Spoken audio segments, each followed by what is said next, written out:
Dê um abatanado, por favor. Queria, já não quer.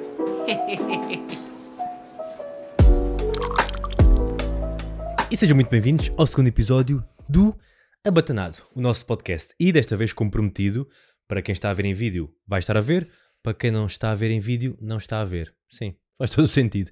Estou aqui a ver o meu abatanado comprometido. Deixem-me só dar aqui o primeiro golo, para verem que não estou a mentir. Delicioso. Ok, não está assim tão bom. Meti canela, mas pelos vistos meti canela demais. Mas bem, bem-vindos aqui ao segundo episódio. O podcast vai sair pelos vistos sempre à terça. Eu meti a terça passada e me estou a meter agora nesta terça. Por isso, pronto, fica assim à terça. A nível de horas, não tem bem horas, né? Um podcast não se sabe bem que horas é. Pronto, no YouTube vai ser sempre às 7, 7 e meia. Agora nas plataformas onde está, que já está no Spotify, está no Castbox, no Apple Podcast, no Google Podcast e entre outros. Esses vai sim durante o dia, que eu meto lá no agregador e o gajo é que vai espalhando aquilo, pau, pau, pau. Por isso vai saindo sempre durante o dia. Então, como é que foi? O feedback em relação ao primeiro episódio correu bem, apesar de me dizerem que eu estava a falar demasiado rápido, que é algo que eu já vi que tenho que ter atenção, porque eu estou habituado a um registro de vídeo para o YouTube, que é muito rápido. No YouTube, um gajo tem de falar muito depressa, pau, pau, corta aqui, corta acolá, fala, não sei o quê. Às vezes fala tão rápido que às vezes até me engano em palavras. E depois estou a ver o vídeo e fico, a sério que eu disse aquilo? A sério que eu me enganei naquela palavra? Estou a tentar raciocinar tão rápido em vídeo que acabo por tropeçar na minha própria linguística. E então já me avisaram no podcast que eu tenho mais tempo, posso falar de forma mais pausada, mais devagar, então desta vez vou tentar gravar isso aqui sem pressa. Quando ouvirem um pequeno silêncio é porque eu estou a beber o meu batanado. Lá estou eu. Quando ouvirem um pequeno silêncio, se é um silêncio não vão ouvir. Pronto. Na ausência de barulho é porque eu estou aqui a beber o meu batanado. Neste copo, que ouçam, isto não é um ASMR, é só para exemplificar como é que é o copo, que é de metal, que é um tipo de copo que tem aqui uma coisinha de lado, uma espécie de clipe, que vocês metem ao pescoço e é para a noite andarem a beijola. Então isto nas festas da terrinha, dão muito estas coisas, assim não há cá copos de plástico aí pelo chão, vocês têm sempre o vosso copinho, agarrado tipo colar no pescoço, e andam aí a beber a vossa jola à vontade. Eu neste caso uso para abatanados quentinhos. Então, o que é que eu venho aqui falar hoje? Tenho ali o meu PC, com os tópicos todos, e vou falar sobre o meu historial de empregos. Eu já tive alguns empregos, já fui a entrevistas e assim, várias entrevistas, muito mais entrevistas que eu já fui do que os empregos que tive realmente, o que provavelmente é um mau sinal, e tenho algumas histórias caricatas que me aconteceram nesses empregos que eu já tive. A começar, o primeiro emprego que eu tive, deixem-me aqui ver, tenho ali os tópicos todos apontados, foi a trabalhar para um senhor indiano. E foi assim, em Lisboa há a FIL, que para quem não sabe é onde há organizações, onde há eventos, onde há festas, fica no Parque das Nações, é muito grande. E eu acho que é todos os anos, há lá sempre uma feira de produtos indianos, de produtos de outros sítios também. Acho que é uma feira internacional, mas é mais com coisas indianas e de países vizinhos. E houve lá uma feira e um amigo meu disse-me, olha, vou trabalhar para lá, aquilo são 10 dias, queres vir, ganhas os bons trocos, ficas lá, tens de estar a vender meio tapetes indianos e coisas assim, produtos. E eu, ok, já, fixe, porque não? Era um verão, foi num verão, eu tinha os meus 19 anos, creio eu, e fui para lá para a FIL trabalhar. E depois aquilo não era com contrato nem nada do género. Vocês basicamente chegavam lá à FIL, à feira, quando os senhores e as senhoras indianas estavam lá a montar tudo e perguntavam só, hey, you need someone to job? Aquele inglês deles, you need someone to job, for you. Porque ninguém lá fala português, é tudo assim um inglês muito amanhoso. Então vocês chegam lá, meio que se tentam entender com eles e os gajos escolhiam, sim, tu, olha, vem trabalhar comigo. You come work to me. Assim, boeda, um gajo não percebe bem, ok. Então, eu lá andei pela a feira a procurar se alguém precisava de mim e depois havia lá um indiano muito engraçado, bigodinho, tipo eu, mas mesmo indiano a sério. Por acaso, aqui um parênteses, já 2 vezes me perguntaram se eu era indiano. Do tipo, uma vez uma senhora que me estava a cumprimentar, que eu não conhecia, começou a falar comigo em inglês. E eu, oi, não, eu por acaso sou português. E ela, sério? Não, desculpe, pensei que o senhor fosse indiano. Não, por acaso não sou. Mas pronto, foi este pequeno à parte. Não sei porque é que pensam que eu sou indiano. Não que seja mau ser indiano, mas eu nem gosto muito de caril. Mas continuando, eu estava nessa feira à procura de um trabalhinho, lá conheci um senhor de bigode que estava a montar a sua barraquinha e ele disse, yes, of course, work for me, 10 days, I pay. Quanto? Não sei bem, que ele não disse. Ele disse apenas I pay. E pronto, lá fui trabalhar para ele. E fui eu e mais 2 raparigas, assim também da minha idade, que começámos lá a trabalhar com ele durante 10 dias. E o horário era sempre, tínhamos de chegar ao meio-dia e saíamos à meia-noite. Aquilo eram muitas horas. Eram 10 horas do meio-dia até à meia-noite. Então, e não havia pausas. Nós almoçávamos meio lá escondidos atrás e era sempre a trabalhar. E aquilo o gajo era bastante rígido. O meu chefe e todos os indianos lá das outras barraquinhas eram todos bastante rígidos. Se algum de nós, aquilo era tudo malta da minha idade, a trabalhar lá na feira, se algum de nós nos sentávamos um bocadinho, eles logo, up, why no working, no pay. E era logo assim, pau nos cornos para um gajo ganhar tarilho. Deixa-me aqui beber abatanado. Então estes 10 dias foram bastante complicados. Aquilo para já era cansativo porque não nos podíamos sentar. Era 10 horas sempre em pé, só uma pausazinha para comer e era muito cansativo. Depois ele era bastante mandão. A cena que eu fiz foi tentar ficar amigo dele. Por exemplo, ele estava sempre a pedir meias de leite, um cafezinho lá ao lado, mas ele não sabia falar português. Então ele não sabia dizer bem aquilo. Então eu disse sempre, I go get. Então eu ia sempre buscar o cafezinho dele, a meia de leite dele. Ele pedia umas 3 por dia. Então isso não só dava-me para sair dali, para ir apanhar um bocadinho de ar, como ainda aproveitava e sentava-me um bocadinho e depois lá levava-lhe a meia de leite, como ele gostava, e ele ficava contente comigo e pronto, era win-win para todas as partes. Mas esses 10 dias até foi uma experiência bacana. As 2 raparigas que estavam lá a trabalhar comigo saíram logo no segundo dia, porque ele era bué mandão e tratavas um bocado mal mais a elas do que tratava a mim, sinceramente.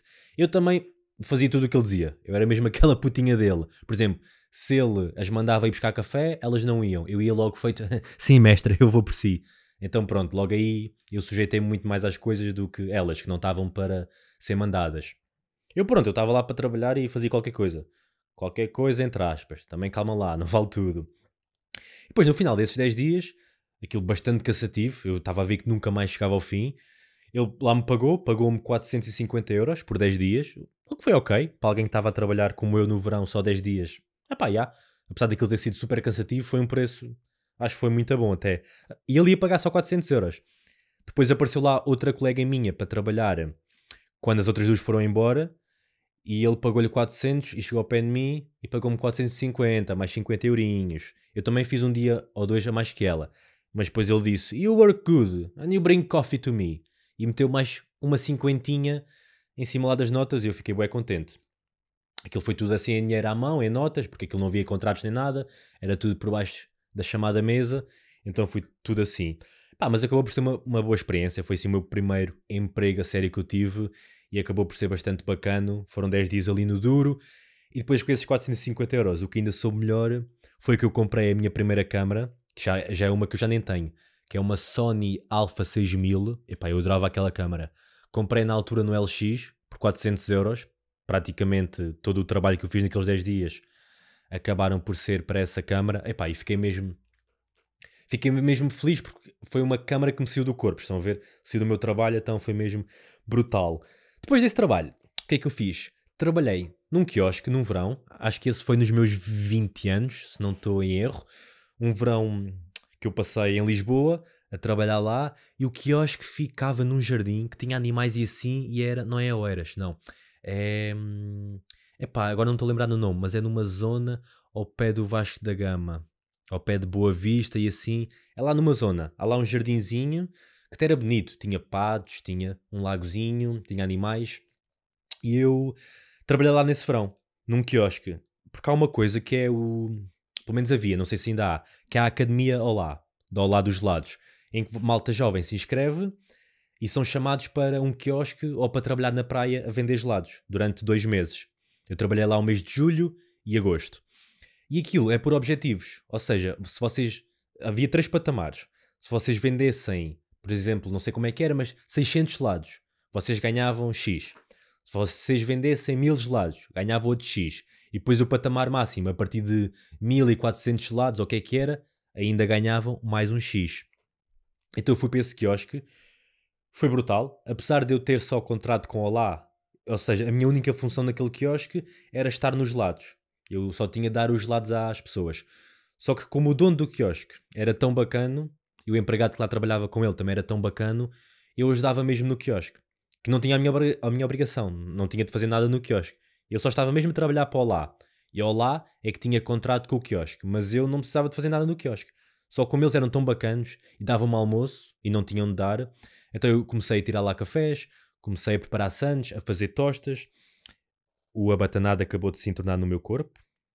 E sabem que nodas de café é chato, mas vou continuar a falar como se nada fosse.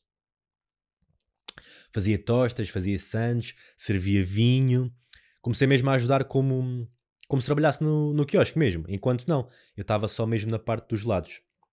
Mas pronto, como eu já disse, tratava-me tão bem que eu sentia-me na obrigação de ajudar ao máximo que podia. Então esse emprego foi muito bacana. E eu acabei o verão. Eu acho que o patamar máximo dos gelados que eu tinha de vender para ganhar o valor máximo era 1400. Eu acho que vendi 2000 gelados. Vendi mesmo muito gelado. Porque eu era simpático para os clientes, eles começaram a gostar tanto de mim que compravam gelados. Mesmo que não lhes apetecesse, eles sabiam que eu tinha aquele objetivo. Olha, 2 gelados para aqui para a mesa.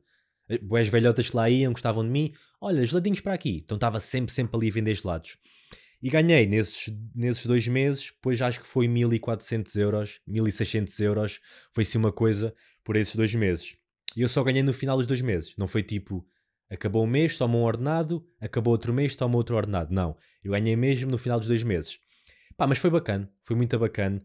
A parte chata foi 2 meses a trabalhar sem ver dinheiro. Só vi o dinheiro no final. Então passou um mês e eu senti que estava a trabalhar sem ganhar. Então essa parte foi um bocado chata. Mas assim que passou os 2 meses e aquilo que caiu na conta, valeu bem a pena. Foi engraçado essa parte. Uma coisa curiosa que acontecia lá era que havia lá uma velhota que me comprava muitos gelados. Mas depois o que é que ela fazia? Ela ia-me ao bolso meter uma gorjeta. E como eu estava sempre de calções, porque era de verão, e era aqueles calções assim de algodão, aqueles calções meio de desportivos. Ela ia lá com a mão ao bolso meter a gorjeta, mas ia demasiado fundo. Estão a ver? Então acabava por tocar assim em partes que não era bem suposto ela tocar. Nada muito grave, não era tipo chegava lá com a mãozaga, com a mãozarra a agarrar. Não, mas dava ali um toque. E eu ficava ali meio desconfortável de obrigado pela gorjeta. E sentia-me ali um pouco prostituto. Mas o pior era que ela só metia tipo 50 cêntimos. Nem 1 euro metia. Ia lá com a mão, toma para ti, 50 cêntimos. E eu, sério? Sou assim tão barato? Por favor. Pronto, essa parte lixou-me um bocado. Mas era um pouco estranho. E podia-me dar mais dinheiro pelo menos. Já que eu me estava a sujeitar àquilo. Mas pronto, foi 2 meses que fizeram muito bem. Passou depressa. Como eu ajudei sempre lá no quiosque. Quando acabou o meu contrato com o Olá, acabei por ficar lá mais uma semaninha. E ele pagou mais 100 euros por isso. Eu só trabalhava às tardes. Então essa parte também foi fixe. E aprendi isso, que é muito bacana darmos mesmo o máximo onde estamos. Porque eu só tinha a obrigação de fazer aquilo nos gelados, mas acabei por dar o máximo em tudo. E aprendi isso, que se uma pessoa se esforçar ao máximo e não fizer só o que lhe pedem, mas ir se for mais além, pá, acaba sempre por ser melhor para todos. Se o boss for um bacana, se for um filho da puta, não vale a pena e façam só o mínimo. O que é que eu ia dizer também? Acerca disso dos gelados, foram 2 meses muito bacanas. Depois dos gelados, o que é que eu fiz? Trabalhei, isto também é engraçado, trabalhei um dia na Vorten. Exatamente, um dia na Vorten. É assim, não sei se vocês já viram, mas na Vorten, na FNAC, há os promotores. Os promotores são pessoas que estão a trabalhar para uma marca específica. Não trabalham mesmo para a FNAC, nem para a Vorten, estão lá a trabalhar com uma marca. Por exemplo, há da Huawei, há da Sony, da Canon, e essas pessoas estão lá só ao pé dos produtos daquela marca específica e têm de vender esses produtos. Não têm de vender mais nada. E depois vão ganhando a comissão. Se venderem muitos produtos ganham mais, se venderem menos, ganham menos, como é óbvio. E eu fui trabalhar para um dia na Vorten para a Panasonic. O que até é bacana porque eu adoro máquinas fotográficas, apesar de não ter uma Panasonic. Ah não, pera, tenho. Eu tenho uma Panasonic, esqueçam, eu tenho uma Panasonic. O que ainda faz mais sentido. Tenho uma Lumix que é da Panasonic. E pronto, e percebo de máquinas e curto muito de máquinas. Então pensei, olha, aqui está a grande oportunidade. Vou vender máquinas para a Vorten. Cheguei à Vorten para trabalhar lá o dia inteiro. Ainda não tinha meio assinado nada. Era só o meu primeiro dia, ainda ia assinar as coisas depois. Já sabia que ia ganhar aquele X e pronto. E se vendesse mais, ia acabar por ganhar mais. Cheguei lá e tal, eu nas máquinas, tipo, toda a gente a cagar-se para mim. Tipo, eu tinha um papel para mostrar ao segurança que podia ir lá trabalhar e pronto. Ninguém me explicou nada da loja, eu estava só lá à deriva. As pessoas não me conheciam, a malta que trabalhava lá naquela Vorten olhava meio estranho para mim, tipo, quem é este gajo aqui a vender de roupa normal? Porque eu estava de roupa normal, é que nem me deram nenhuma t-shirt, eu estava lá mesmo à toa. Ninguém sabia que eu trabalhava lá. E depois ainda por cima, aquela Vorten só tinha uma parte muito pequenina de máquinas fotográficas. Então eu fiquei o dia todo num sítio pequenino específico, lá à volta daquilo, só. Mais nada, à seca. Porque quase ninguém lá apareceu. Apareceu lá uma pessoa ou duas para ver máquinas e eu perguntei, olá, quer alguma coisa? Fugiu logo. Tipo, não, deixa estar, e foi-se embora. Pelos vistos ninguém compra máquinas na Vorten. E até se percebe, porque os preços são um bocadinho lá para cima. Mas pronto. E o que é que aconteceu? Aqui lá é um armazém onde está tudo. Onde está as coisas todas. Cá fora tem só alguns produtos expostos, mas depois há um armazém gigante com todos os outros produtos. E esse armazém, claro, está fechado à chave. E vem um senhor pedir-me ajuda para o micro-ondas. Pá, eu como não estava lá mais ninguém à volta, da malta mesmo da Vorten, eu disse, tá bem, o que é que posso ajudar aí com o dito com os micro-ondas? E ele disse, olha, eu quero ali aquele, mas não está exposto. Pode ir lá ao armazém buscar. E eu, sim, ok, tudo bem. Fui à procura de um colega e disse, podes dar-me ali a chave do armazém? E ele, mas tu trabalhas aqui? Sim, estou ali na máquina. Estou ali nas máquinas fotográficas. E ele, ok, deu uma chave do armazém. E eu fui ao armazém, procurei lá o micro-ondas que ele queria, a pessoa. Ok, é este micro-ondas. Saí de lá, com o micro-ondas no braço, na caixinha, e dei à pessoa. Mas o que é que eu não percebi? Todas as coisas que lá estão dentro daquele armazém ainda não têm... ainda não têm alarme. Ainda não têm aquele alarme, seja aquele autocolante ou seja aquele alarme mesmo físico, mesmo grande. Então a pessoa o que é que fez? Eu dei-lhe micro-ondas para a mão e a pessoa pegou nele e simplesmente saiu da loja. E eu nem reparei, eu fui à minha vidinha para o pé das minhas máquinas. E depois foi um segurança atrás do homem e voltou com o micro-ondas e com o homem. E eu aí é que percebi, pois, fiz porcaria. E depois veio o segurança ralhar comigo. Não sei o quê, o que é que tu fizeste? Tu não podes dar o micro-ondas assim às pessoas, não sei o quê. E eu, peço desculpa, eu não trabalho bem aqui, eu estou só ali nas máquinas. Depois o gajo a dar-me grande descompostura, e com razão, mas por outro lado também eu não fazia ideia. Depois é que eu percebi, claro que eu não posso dar assim micro-ondas, o que eu tinha de fazer? Tinha de pegar no micro-ondas e ir com a pessoa até à caixa, para ela efetuar o pagamento. E eu simplesmente confiei sem me estar a perceber, dá-me lá o micro-ondas, tu és boa gente. E lá foi lá a vida dele. E já ia com o micro-ondas sem pagar. Então, conclusão da história. Nunca mais voltei àquela Vorten. Não quiseram bem que eu voltasse lá. Pronto, foi o meu primeiro e último dia de Vorten. Eu percebo que errei, que não é assim que se faz, mas foi mesmo inocência. Eu esqueci-me completamente. E depois, como não tive nenhum acompanhamento a explicar as coisas da loja, estava só ali à deriva e pronto, correu mal. Quase dei um micro-ondas de borla a alguém. Mas ao menos ia fazer alguém feliz. Por isso, pessoa do micro-ondas, estás a ver? Pelo menos eu tentei por ti. E depois, deixa-me dar aqui mais um golo neste abatanado frio nojento, já. E depois, o meu mais recente emprego foi o ano passado, em 2020, a meio de uma pandemia, que foi de uma fábrica de fazer águas.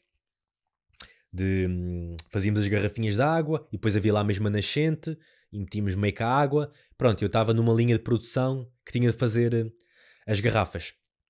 Fazer as garrafas, encher as garrafas com água, meter em caixa, fechar as caixas e mandar lá para os caminhões.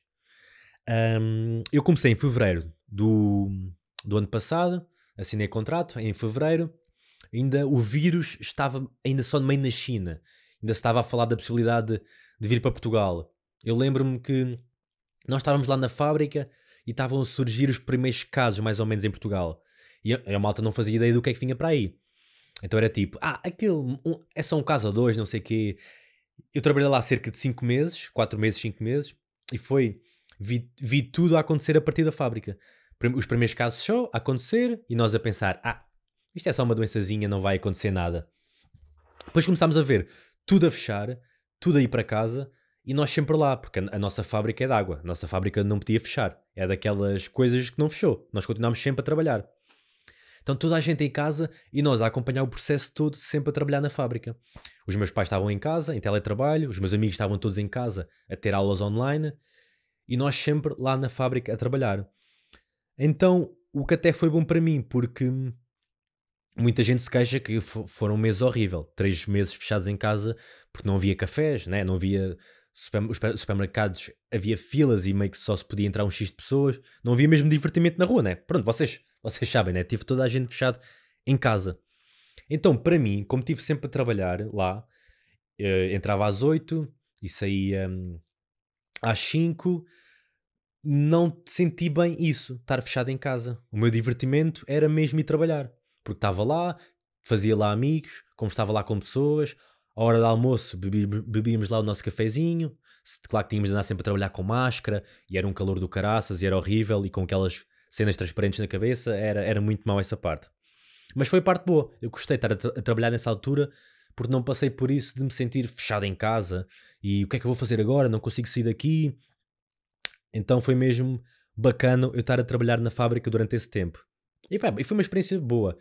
Foi muito cansativo. Agora é que percebi que a malta que está em fábricas e na linha de produção, é pá, aquilo é cansativo para caraças.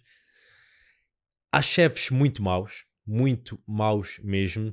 Por exemplo, eu entrei lá e no meu primeiro dia, o dono da fábrica mesmo, nem foi o meu chefe de linha, que aquilo há vários chefes, há vários patamares, é a hierarquia de fábrica, pronto, que é essa merda que existe. E o dono mesmo da fábrica chegou ao pé de mim no meu primeiro dia e estava a ver lá um problema na linha de produção. E eu não percebia absolutamente nada daquilo. Eu estava lá a carregar nos botões, tipo, epá, alguém me ajuda, eu sou novo aqui. Eu estou aqui literalmente há 3 horas. Eu não sei o que fazer, está tudo a explodir. E foi lá o dono da fábrica, mas o que é que tu andas aqui a fazer, seu estúpido? A carregar nos botões, andamos aqui a brincar às fábricas, ok? E eu, mas senhor, por acaso é o meu primeiro dia. Epá, não quer saber, sai daí, não sei o quê. Então, tipo, epá, era o meu primeiro dia, é normal, ninguém me tinha ensinado ainda nada. Eu estava a aprender por experiência própria, olhar para os outros e a ver o que é que eles faziam e tentar replicar. E o gajo chegou logo assim a matar. Então foi aí que eu percebi que, epá, calma lá que esta porra aqui é séria. E depois outra coisa que eu percebi lá é que quando tu tens chefes maus, não vale a pena dar o litro. O primeiro mês que eu lá tive, estava sempre a dar tudo. Sempre para os chefes verem, epá, este gajo esforça-se mesmo muito. Ia ajudar os colegas, estava sempre lá, corria de um lado para o outro, estava todo suado, dava mesmo tudo. E depois comecei a perceber que nunca recebi uma palmadinha nas costas por isso. Era tipo, estás para aí a fazer a tua obrigação. E por um lado estou, claro, estou a fazer a minha obrigação. Mas olhava à volta e via, mas espera lá, estes colegas e assim não estão tão empenhados, estão tipo a fazer o mínimo que é preciso fazer. O mínimo para não ser despedido. E eu estou aqui a correr de um lado para o outro, para quê? Também comecei a baldar-me assim um bocadinho. Comecei só a fazer o mínimo que era preciso. Em vez de ir correr, ia a andar, ia muitas vezes à casa de banho para estar lá um bocadinho assim a refrescar-me, sentava-me lá num banquinho na casa de banho à vontade, às vezes até ia beber um cafezinho, e percebi que não havia diferença do chefe do nível de eu estar a trabalhar muito ou estar a cagar-me para aquilo. Então tive essa percepção e te fiquei, ok, eureka, posso não mexer uma palha e pagam-me à mesma e não me dão na cabeça. Ok, perfeito, tudo bem. Pronto, foi a minha experiência de fábrica também foi essa. Depois estive lá 4 ou 5 meses, eles começaram a mandar a gente embora, porque a pandemia, claro que vai estragar tudo, e comércios e fábricas, e acabei por me vir embora, e esse foi o emprego que eu tive. Acho que foi o mais lixado. O que eu gostei mais foi trabalhar no quiosque. Apesar de também perceber que atendimento ao público é muito lixado. E essa é a minha experiência de trabalhar no quiosque e atender pessoas. A partir daí comecei a dar mais valor a quem me serve, no restaurante ou no café. Tento ser o mais simpático possível. Agradecer muito, ajudar, não deixar as minhas coisas na mesa, não me custa nada ir levar ao balcão para ajudar a pessoa. Não tenho aquela cena, aquele discurso de ia, é o trabalho dele, não sei o quê. É pá, está bem, é o trabalho dele, mas tu podes ajudar e não te custa nada, porque é que não o hás de fazer? Comecei a dar valor a essas pessoas que nos servem, porque sei que há muita gente estúpida. Por exemplo, uma história que eu tive nesse quiosque de verão, eu não percebia nada de vinho, eu ainda não bebia vinho, agora gosto de um bom vinhozinho já comecei a ganhar-lhe o gosto, mas na altura não percebia mesmo nada de vinho, não tocava em vinho. E uma pessoa pediu-me um copo de vinho branco fresquinho. E eu na minha cabecinha pensei, ok, ele quer vinho fresco, vou meter umas pedrinhas de gelo. Mesmo que ele não tenha metido, vai ficar ainda mais fresco. E cheguei lá, ó senhor, aqui está o seu branco fresquinho, com umas pedras de gelo. Ele olhou para aquilo, ó seu estúpido, mas tu estás-me a meter gelo no vinho para quê? Assim dá-me grande descompostura. E eu, peço desculpa, vou já trocar. Cheguei ao pé do chefe, ei, desculpa, fiz isto, o chefe 5 estrelas, não faz mal, deixa aí esse vinho que eu já bebo, dá-lhe outro copo só de branco fresquinho sem nada. E eu lá dei isso, pedi desculpa ao cliente e tal, e pronto, ficou tudo bem. Pois é claro, é que me explicaram, e que faz todo o sentido, que eu não posso estar a meter gelo no vinho, porque depois o gelo vai derreter e fica aguado. Claro, faz todo o sentido, mas eu, quando não percebi nada de vinho, eu estava só a tentar agradar o cliente, e acabei por me lixar. Mas pronto, é um dos casos em que eu percebi que às vezes a malta é bastante lixado. E tu, só porque estás de mau humor naquele dia, ou o dia de estar a correr mal, não te dá o direito de tratar mal alguém que te está a servir. Te está a servir com um sorriso. Pronto, se estiverem a servir-te e forem filhos da puta, claro que podes ser de volta. Mas alguém que te está a tentar servir muito bem, pá, é um bocado chato, estás a ser cabrão para eles. Pronto, foi assim mais as minhas experiências a nível de trabalho. Deixa-me aqui dar mais um golito neste cafezito. O que é que eu tinha mais aqui apontado? Amigos veganos. Amigos veganos são... Primeiro, é assim, nada contra veganos, até acho que é uma religião brutal. Não, mas fora de brincadeiras, acho que é mesmo muito nobre quem segue esse pacto de ser vegan e pelos animais e isso tudo. Acho que é uma cena mesmo brutal. Tenho grande respeito por quem o é. E a malta que é vegan há já muitos anos tem uma particularidade fixe que é a maior parte deixa de tentar converter os amigos. Eles já são há tanto tempo que tipo, já não como carne, mas tu fazes o que quiseres. E isso é muito fixe. Agora, os amigos recentes que se tornam veganos, isso é que são muito achados. Porque estão naquele início que é tudo novo, é tudo mágico e sentem que estão cá na Terra nessa missão pelos animais. Então estão sempre a falar disso ou sempre a tentar dizer-te eu estou aqui a comer a minha alface, não faz mal a ninguém. Estão a ver? Então é aquele início meio chato que um gajo tem de levar com isso. Enquanto está a comer a sua perna de pato, sim, tens razão, a alface parece delicioso. Então eu gosto de veganos, mas aquele vegan já com muitos anos em cima, que já percebeu que não vale a pena estar ali a tentar mudar o mundo sempre. É aquele vegan que come ali caladinho e está fixe. Porque eu tenho agora um amigo que está nessa transição e se estiveres a ouvir-me, come lá a tua alface, vá. Mas já, acho mesmo que é uma cena muito fixe. E para acabar, tenho aqui começar a namorar no verão. É verdade, aqui o vosso colega começou a namorar no verão. E é uma coisa que eu vejo, é que não se faz muito. Começar a namorar no verão. Eu vejo muita malta a começar a namorar no inverno. E por um lado eu percebo, porque parece que o inverno puxa muito mais o amor, não é? Vocês querem estar ali com a pessoa debaixo de uma mantinha, a ver um filme e tal. No verão não querem estar ali meio pegajosos, suados a beijarem-se, não é? Então eu percebo que haja essa cena no verão é para estar solteiro e no inverno é para namorar. Mas não, eu sou contra. Eu acho que devíamos normalizar o começar a namorar no verão. Primeiro, o verão também é fixe. Dá para ir passear com a pessoa às planadas, dá para fazer cenas muito fixe com a pessoa, ir a praias e ver grande pôr do sol. Então também tem cenas fixe. E depois apanham logo ali o início de todo o inverno. Já estabelecidos numa relação bacana. Não é preciso estarem a conhecer-se, no inverno, não sei o quê, e depois começam lá a namorar para dezembro. Já está o inverno mau. Não. Começa-se no verão e ainda apanham tudo ali uma fase bacana. Apanham ali setembro, outubro, o outono bacano. Então sim, eu sou adepto de começar a namorar no verão. E acho que vocês também deviam fazer o mesmo. E não, para quem se está a perguntar, não é com o meu amigo esfomeado dos vídeos. Não. E também não é com ele com uma peruca. Também não é isso. Não, mas ela há de vir cá ao podcast eventualmente. Eu já fiz o convite, por isso um dia vai estar aqui no podcast e vai ser muito bacana. E o que é que eu tenho mais para falar? Acho que é tudo. Foi isto o segundo episódio do Batanado. Eu vou aqui acabar o meu. E se tudo correr bem, vemo-nos ou ouvem-me na próxima terça. Até à próxima.